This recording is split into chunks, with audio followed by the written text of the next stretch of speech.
Alrighty, we're back and we're ready to continue on.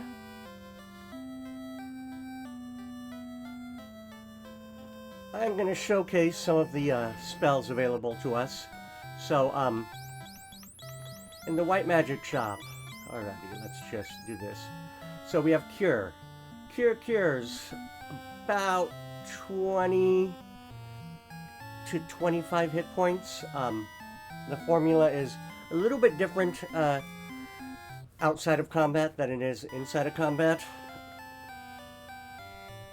I want to say that the exact numbers are something like 12 to 24 hit points. No, 16 to 32 hit points during combat, and then 21 to 28 outside of combat.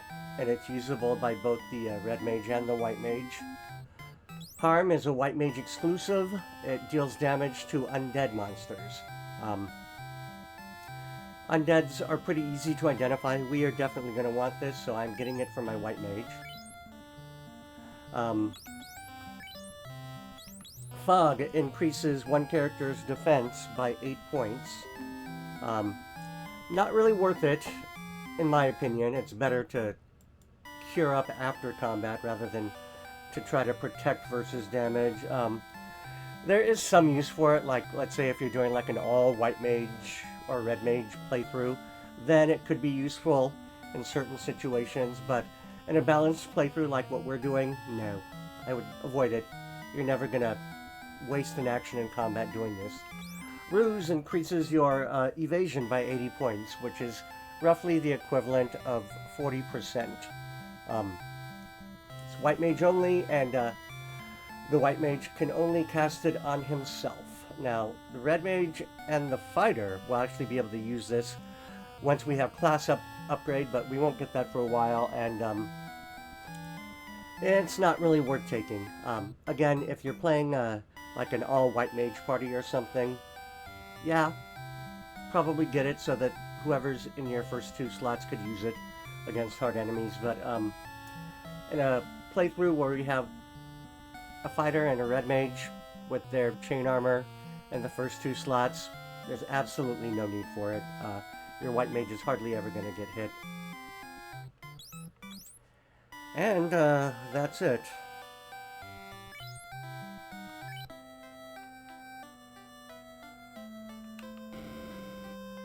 Alrighty, black magics. Fire does fire damage. Lightning does lightning damage. Very small amounts. I believe the base amount of damage is 20 to 40 points of damage for each spell. Monsters do get a resistance check against it, and damage is halved if they make their resistance check. So if they successfully resist, it's only 10 to 20 points of damage. Monsters that are weak to the element will take a little more, 50% more. So 30 to 60, or 15 to 30 on a resist. And monsters that are resistant to it take a quarter damage. Well, there's like a 1 in 201 chance that they will take normal damage from it, or that they will fail their resist. But regardless, they always take half damage, and then if they resist, they take a further half damage, which is almost always. And that's how resistances basically work for damage-dealing spells. Alrighty, so sleep. Sleep will put one monster to sleep. No, all monsters. It can miss, and monsters can be resistant to it, which means they will automatically resist, except for 1 in 201 times. So basically a 0.5% chance that a resistant monster will fail to resist. It only lasts for 1 round. Monsters always wake up on their next turn. Whether that be later in the current round or in the next round, depending upon whether or not they've had their action or not. So basically, if sleep hits, it just cancels 1 action of the monster. Lock is bugged and it doesn't do anything in this version of the game. It's supposed to make one monster easier to hit, but it's bugged and it always misses, so no need for that. Alrighty. I've explained the spells. Items. We're going to be visiting this shop a lot. Alrighty, so a heal heals 30 hit points outside of combat. And during combat it heals like 21 to 28, I believe. You can stock up on these. They cost 60 gold each, and you can have a max of 99. Pure will cure the poison ailment, both during combat and outside of combat. That's all it does. Poison is the one ailment, well, it's other than petrify and death. Poison is the ailment that stays.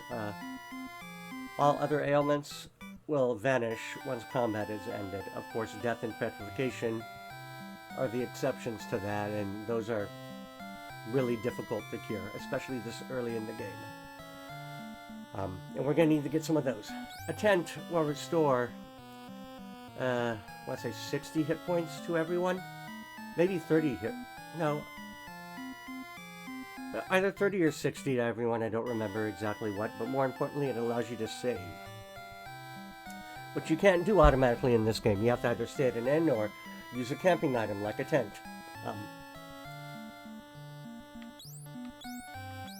And it can only be used outside of combat and on the world map.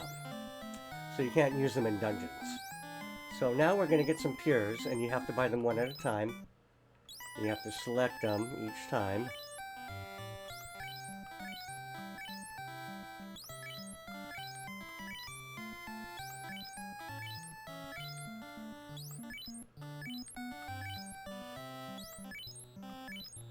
Okay, I'm going to call that good for now.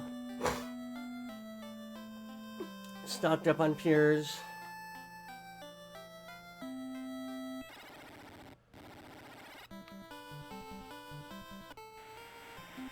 Now we're going to go and get some free money. Oh. Well, and this.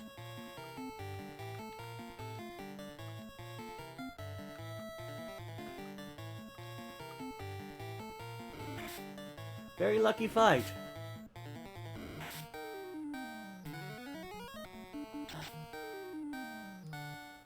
Not very lucky damage.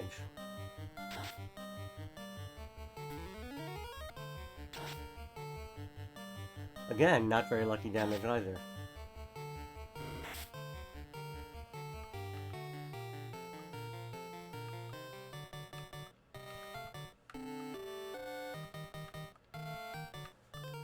Oh.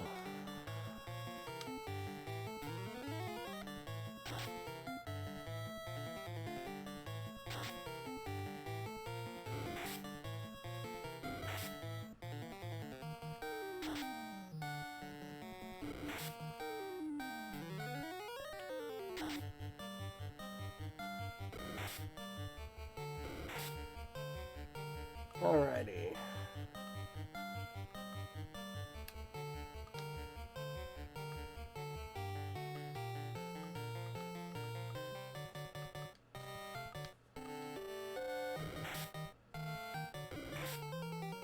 I am trying to strategically target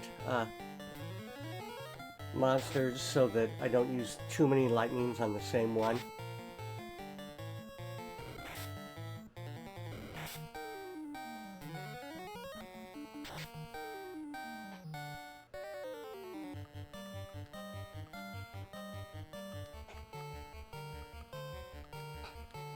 All right.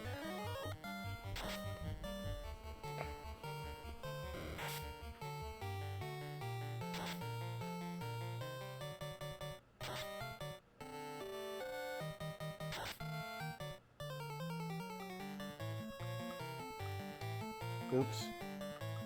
Not what I wanted to do.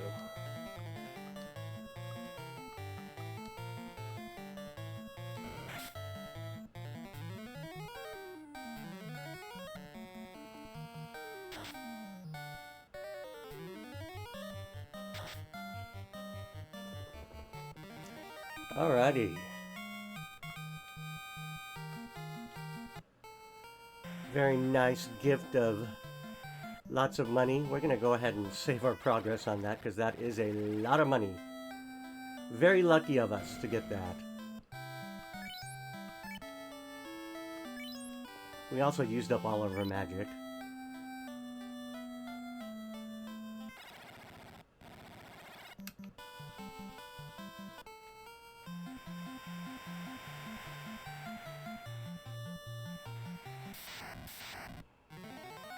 Alrighty. Sahags.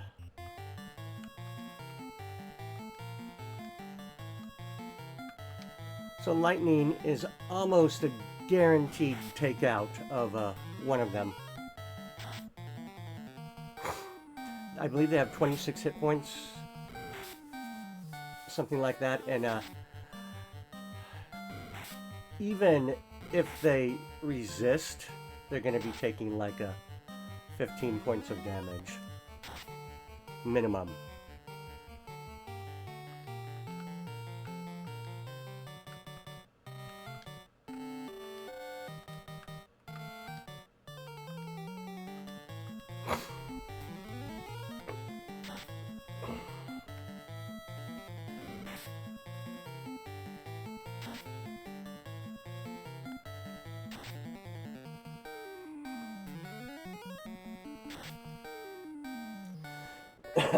And it, as you can see, it can do significantly more.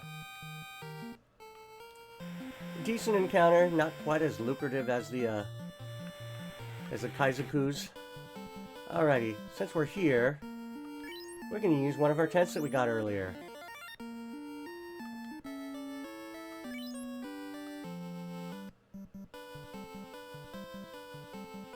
Give us a chance to save. There are new enemies in this area. And there's our first ogre.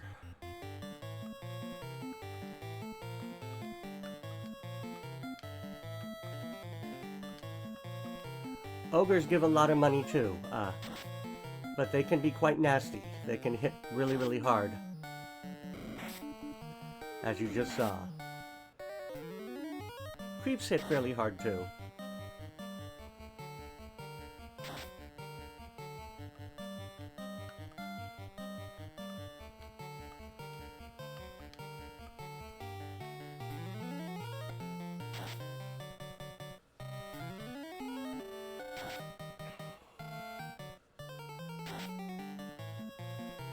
And yeah, I'm not holding anything back with them. Just using all my magic. No point in conserving your magic for the most part.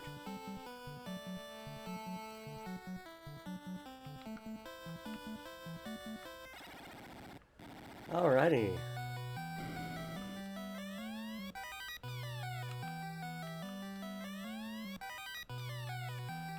Okay, we can talk to the dwarves here. This is the Dwarf Cave.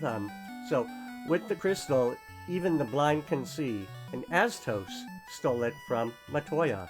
Wait, who are those two people? Astos and Matoya? We haven't met them yet. Hooray! Yeah, dwarves can see in the dark. Wow, wow, wow.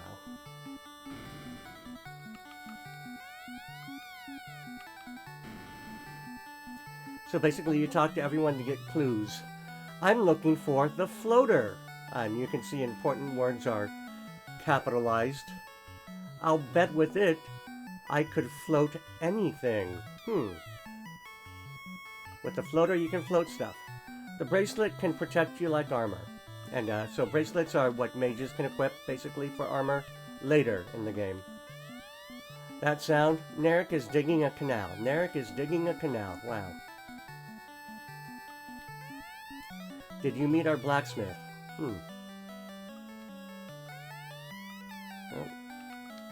Oh, wow.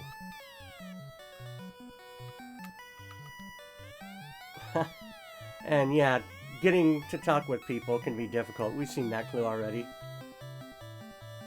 What's in here? Oh, looks like a blacksmith.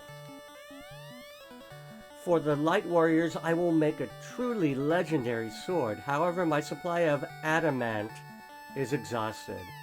Well, if we find adamant, we better come back here, right?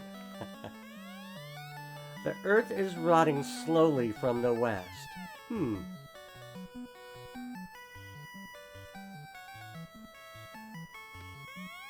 That sound, Narek is digging a canal. Okay.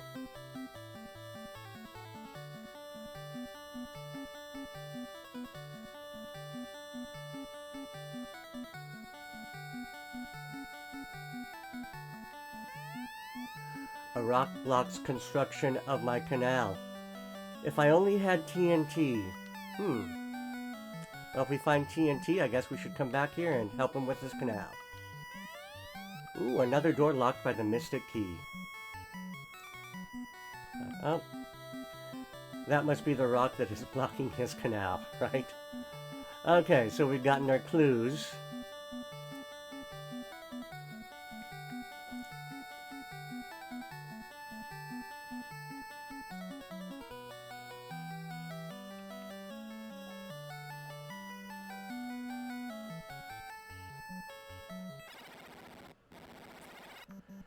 Alrighty, and with that, okay, so yeah, we're gonna find out if it's 30 or 60 hit points. White Mage is at 52 of 84, so if it's only 30, he should be at 82. And he is at 82 out of 84. And yes, save, that's what we wanted to do. That was the important part, was the save. Oh, okay, so we've got some, Grey Wolves. Grey Wolves have a lot of hit points. And wolves in general can be difficult to hit. No, we got a solid hit on that one guy, which is nice.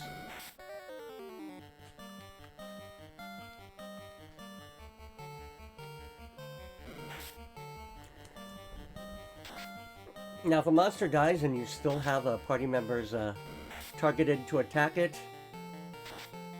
you will get the message that says ineffective. So basically, they won't retarget.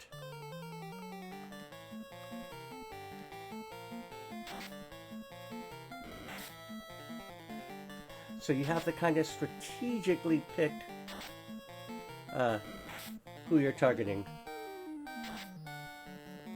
But we're not going to see that here because we're down to one.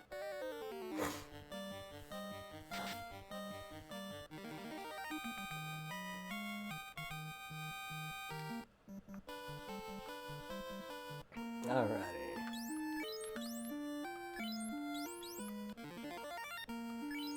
Now, if you're curious about when you're going to get your next level, you can go to status and it will tell you.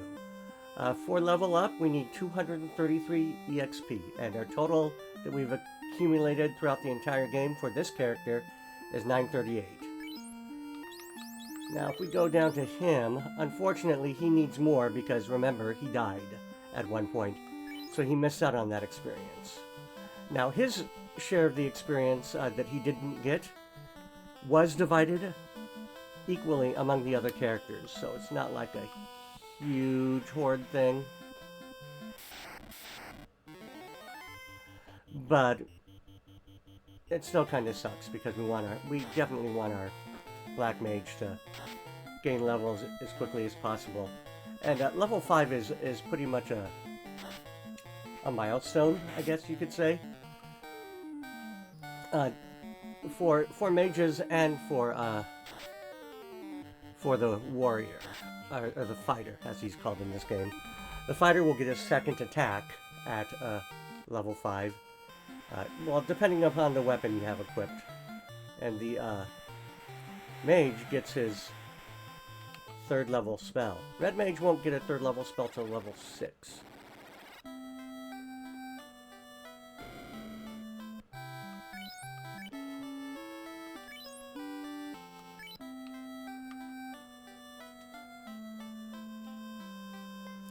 So with that 1,000 gold that we got from the Dwarf Cave, plus the clues, we have a decent chunk of money. We're going to buy several tents.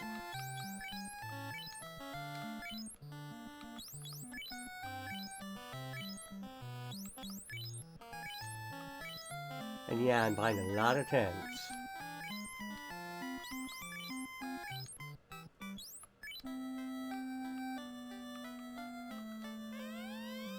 Alrighty.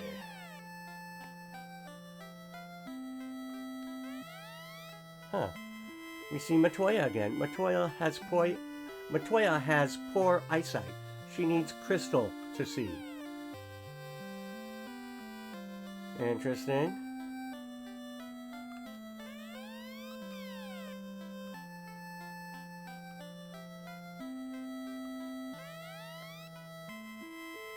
Okay, Lucan left this town to join his colleagues at Crescent Lake.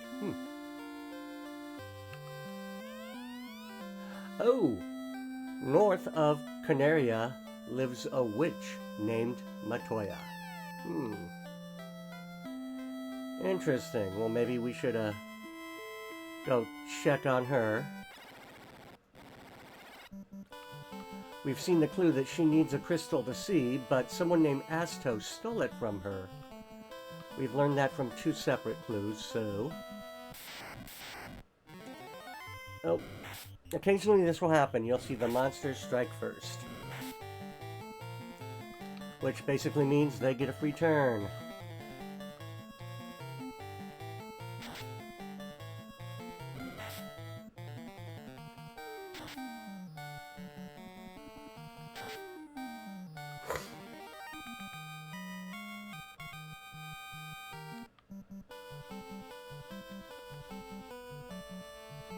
Now we're heading north of Canaria.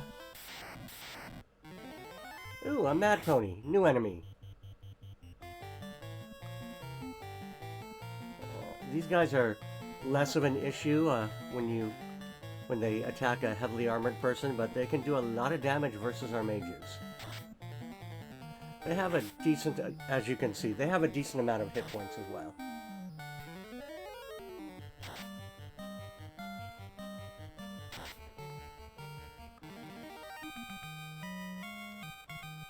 And they're not worth a lot of XP either.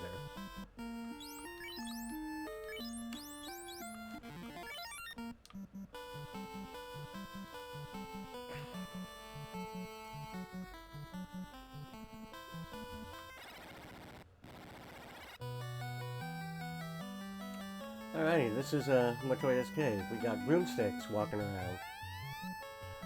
A magic spell, something. So that is actually backwards, push, B, select.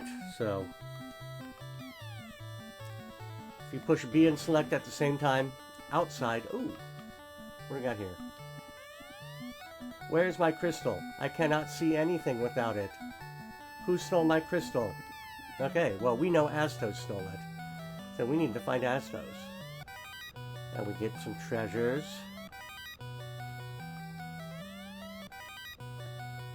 All the broomsticks say the same thing, by the way.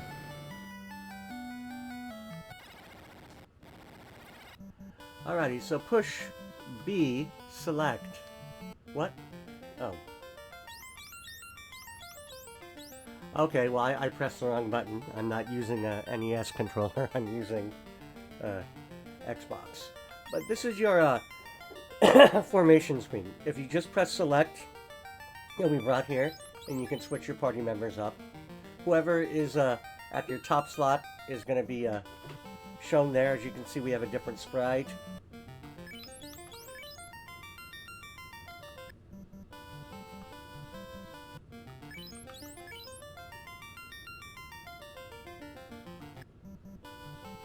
Now, as cute as it may seem to have your black mage walk around at the front of your party, you absolutely do not want to do that. Because he takes much more damage than the fighter does. And you need and he has the least hit points as well. You need to keep him protected. Bottom line. Ooh.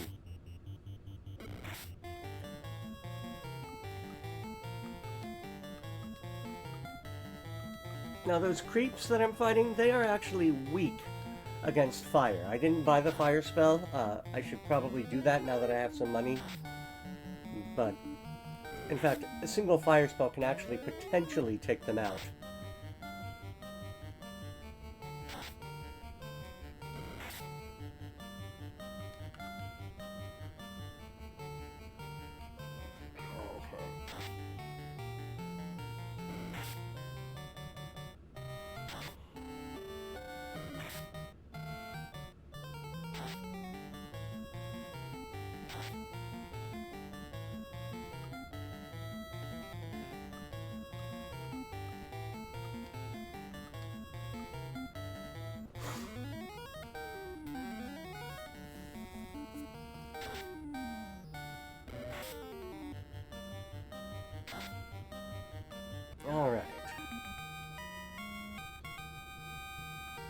ogres in general tend to be very lucrative targets.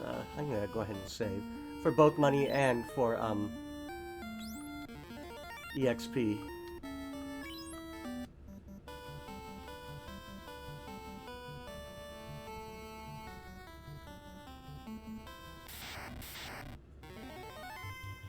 Alrighty, so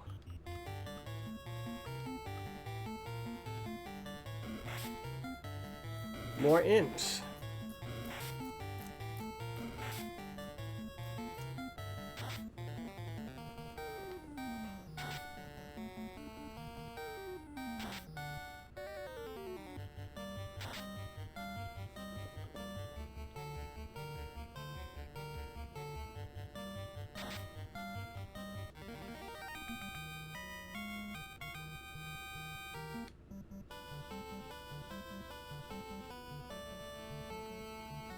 Now, our ship will not follow us, so we have to go back to the port that we left it at. So, we're not going to go to Provoca on foot anymore, because we want to use our ship.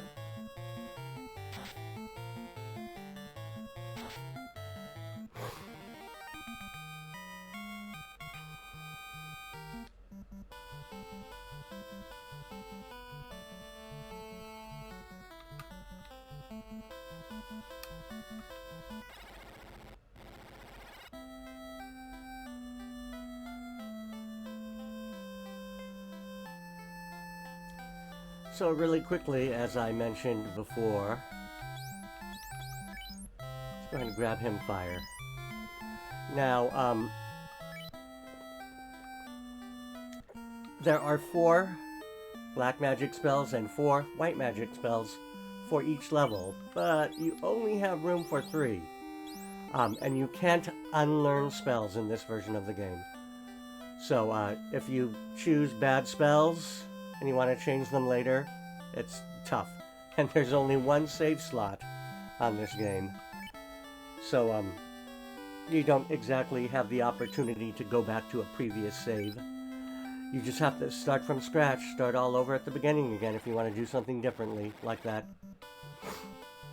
You also cannot change your party.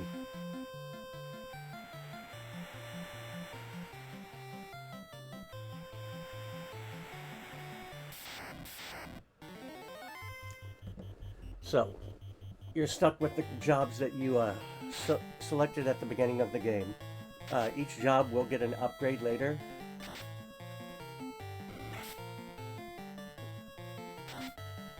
So basically, the fighter will turn into a knight, the red mage will turn into a red wizard, and so on.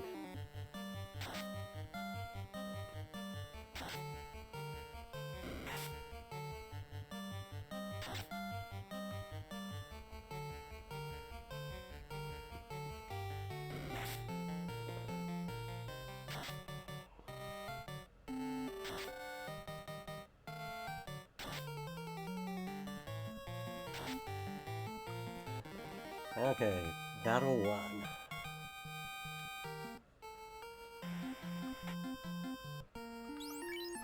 Oh, and you can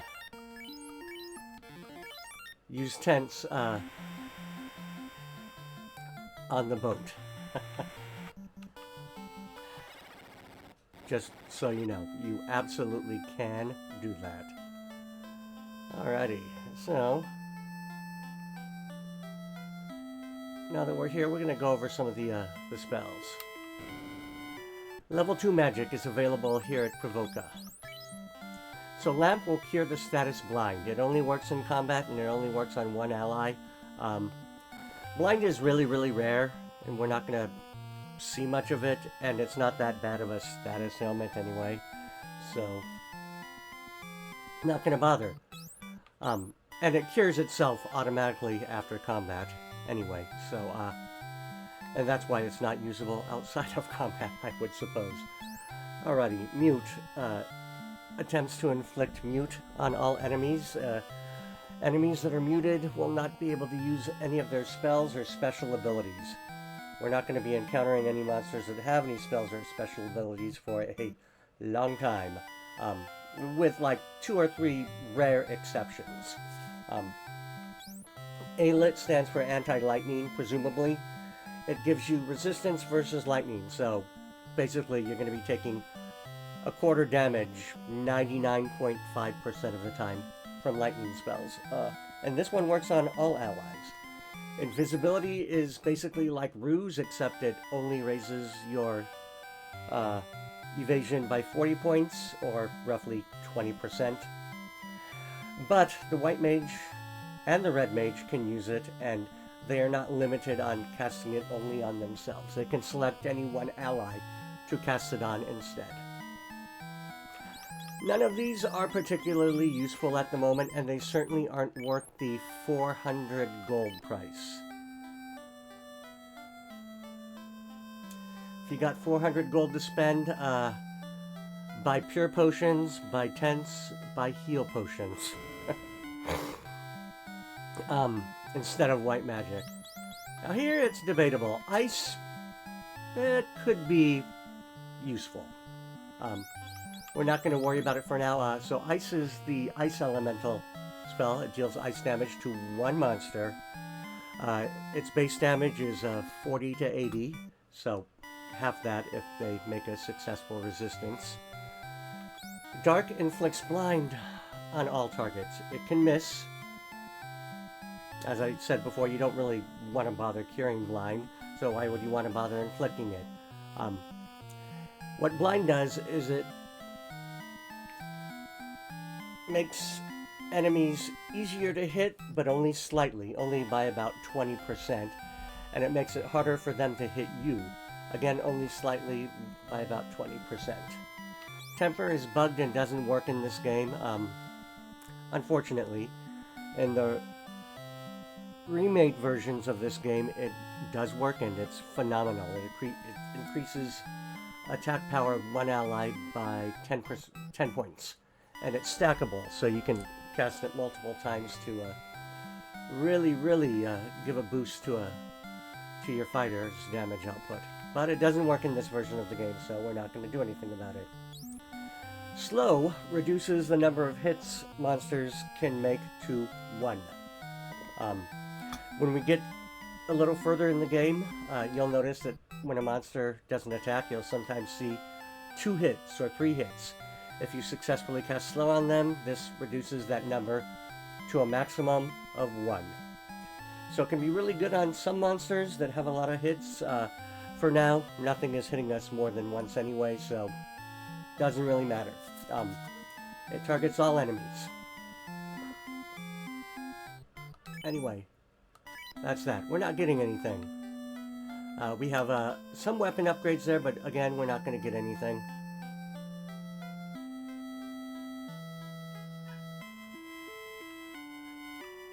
Come on.